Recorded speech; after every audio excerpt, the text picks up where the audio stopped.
What is happening there, J Gamer Dude here, and I'm going to be talking about Ape Escape and how we're never going to get another one. So, effectively, I'm the kind of person who absolutely loves playing platformers, whether it be Spyro, whether it be Crash, whether it be just anything and everything in between.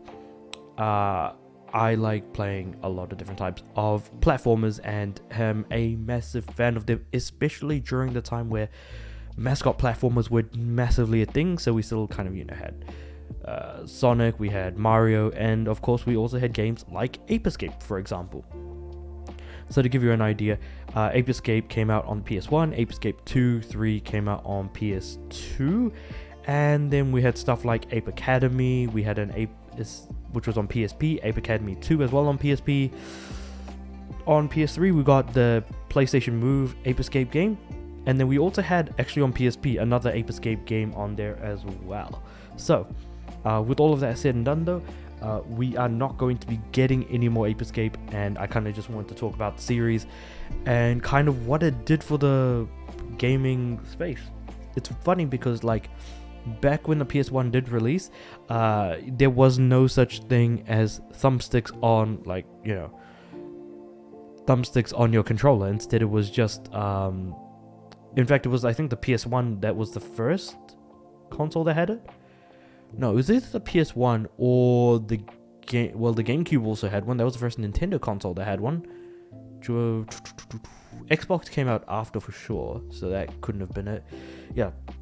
Well, anyway, the PlayStation had joysticks included as part of its original DualShock. Now, what does that kind of mean? Well, the thing is that you couldn't play Ape Escape without the DualShock without the thumbsticks, because that's how you would run around and catch apes, by using the right thumbstick, which at the moment sounds like such a really strange concept, but it did allow the use of more buttons for more functions, for more features.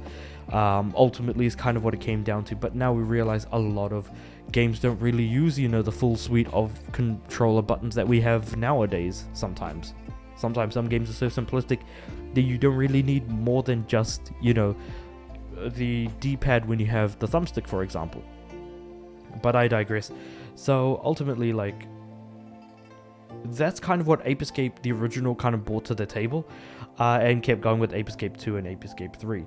So this is actually the entire... Okay, there's actually a decent amount of games, I realize, in the series. So yeah, Ape Escape 1, which is PS1, PS2 for Ape Escape 2, and Ape Escape 3. Ape Escape on the Loose, that was the PSP Ape Escape game that I was thinking of. Not to be confused with Ape Academy, and then Ape Escape 3 on PS2, yeah. And then the spin-offs were... Okay, they were all really sort of just Japan only. Ape Escape 2001, which I think might have just tried to be a re-release of Ape Escape. Ape Quest, I know about Ape Quest, but I never actually played it because I didn't really know Japanese at the time. UMD was Japan only. Okay, interesting. I didn't really know that. Also, the fact that I didn't know there was an Ape Academy 2 after Ape Academy 1, which was also an interesting one when they released that as part of, like, the games coming to the to PlayStation Plus premium service. And then there was also the Move Ape Escape from PS3, which was the last original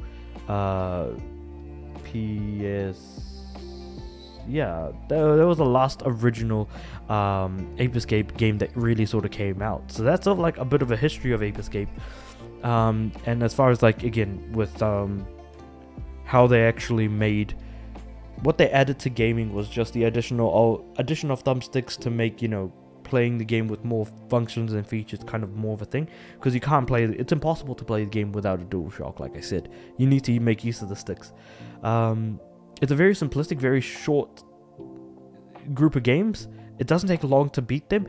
And honestly, they are a fun time, if not a little bit archaic, with more sort of modern technology, movement of camera and things like that. Because when I went back to play Ape Escape 2, so a good amount of these games are available on modern platforms. So say for example, you turn on your PS5 and you go through the PlayStation Store.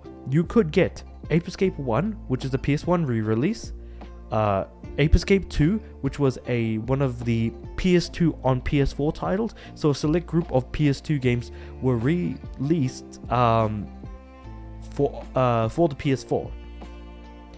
Then you have games like Ape Escape on the Loose, or Ape Escape P, I want to say it was called, which is like Ape Escape Portable, effectively.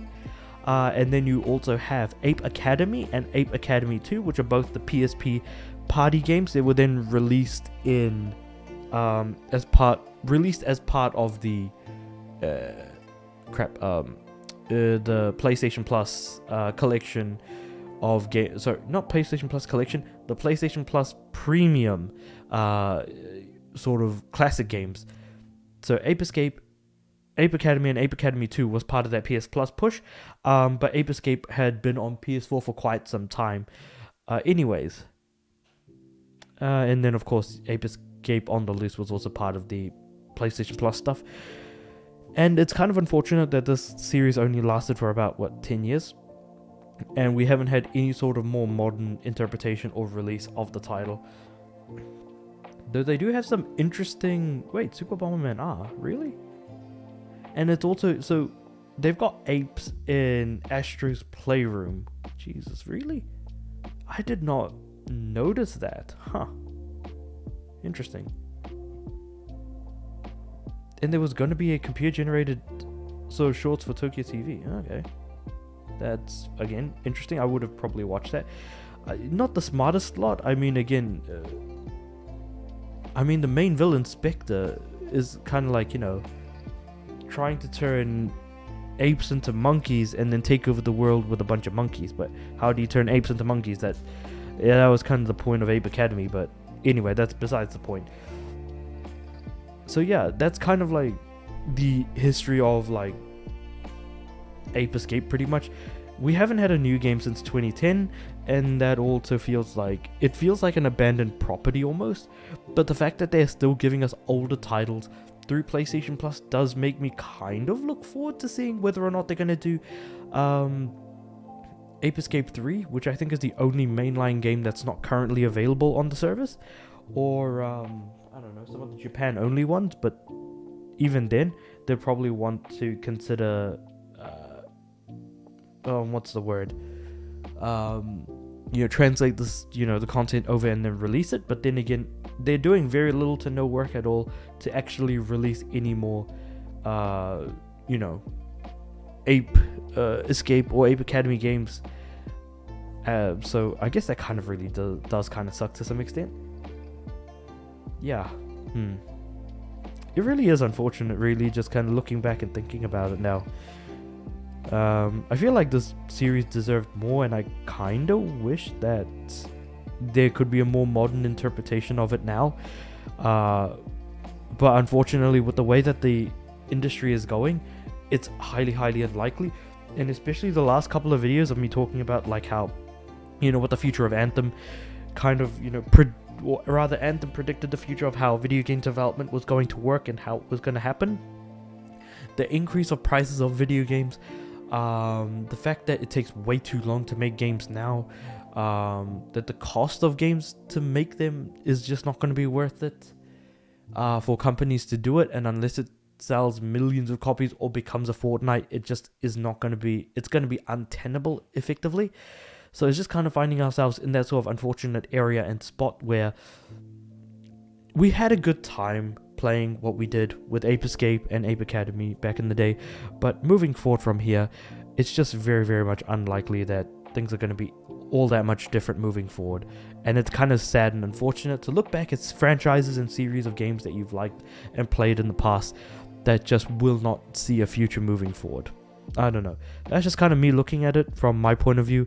Let me know what you guys think about the resurrection of old franchises, and maybe even just about Ape Escape or Ape Academy, or any of these titles I've talked about in this video today. Otherwise, yeah, feel free to leave a comment in the comments below. Like the video if you liked it. Subscribe to the channel. I'm trying to aim for 200 subs by the end of the year, and I do want my videos to get to more people. Hopefully more sort of fans of the Ape Escape series, though I doubt that's going to be possible given that there aren't a lot of us left anymore. I feel like given how long the series has been dormant for.